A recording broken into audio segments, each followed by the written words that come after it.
पूर्व मंत्री के बेटे व भतीजे की जमीन याजदान बिल्डर्स ने बनाया अपार्टमेंट। अलाया अपार्टमेंट सपा सरकार के पूर्व मंत्री शाहिद मंजूर के बेटे व भतीजे की जमीन पर खड़ा किया गया था। अपार्टमेंट बनाने का काम बदनाम बिल्डर याजदान को दिया गया था। इसका एग्रीमेंट पूर्व मंत्री के बेटे व भतीजे ने बिल्डर फहद यजदानी से किया था। इसके बाद दोनों में फ्लैट बांटे गए थे। हजरतगंज इलाके में बटलर पैलेस व पराग डेयरी के बीच स्थित अलाया अपार्टमेंट की जमीन सपा सरकार के कद्दावर मंत्री रहे शाहिद मंजूर के बेटे नवाजिश व भतीजे तारिक ने 2003 में खरीदी थी। इसके बाद इस जमीन पर अपार्टमेंट बनाने के लिए बिल्डर एग्रीमेंट याजदान बिल्डर से किया। याजदान बिल्डर्स ने इस जमीन पर 5 मंजिला भवन तैयार किया। इसके अलावा एक पेंट हाउस का निर्माण कराया था। इस पेंट हाउस को पूर्व मंत्री शाहिद मंजूर के परिवार को दिया गया था, जिसे बाद में शाहिद ने सपा के राष्ट्रीय प्रवक्ता अब्बास हैदर को बेच दिया था। अपार्टमेंट में शाहिद मंजूर के हिस्से में 2 फ्लैट बेचे थे। एक में शाहिद ने अपनी बेटी व दामाद को दे दिया, वहीं फ्लैट नंबर 401 अभी उनके पास ही था। इसके अलावा शाहिद के बेटे नवाजिश ने भूतल पार्किंग में अपना कार्यालय भी बना रखा था, जिसमें एक हिस्सा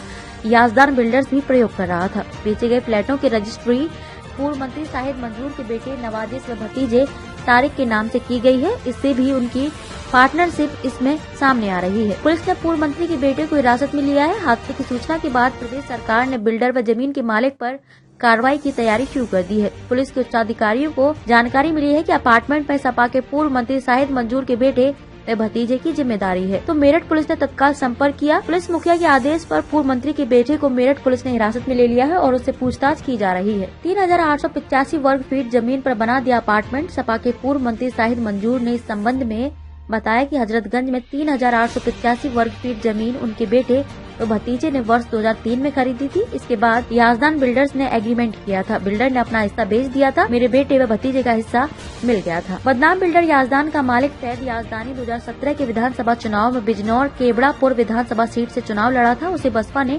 टिकट दिया था। 50,684 मत पाकर तीसरे स्थान पर रहा। स्थानीय बसपा नेताओं का कहना है कि फैद यजदानी बिल्डर है और लखनऊ के रहने वाले हैं। चुनाव लड़ने से 3-4 महीने पहले यजदानी बिजनौर आए थे। उन्होंने अफजलगढ़ में अपना कार्यालय बनाया था। चुनाव हारने के बाद उनका क्षेत्र से कोई वास्ता नहीं रहा। 2022 के विधानसभा चुनाव में बसपा ने उन्हें टिकट नहीं दिया था। यजदानी ने नामांकन के समय दिए गए शपथ पत्र में अपनी शैक्षिक योग्यता 8वीं पास बताई थी। अपना व्यवसाय कंस्ट्रक्शन और बिल्डर बताया था।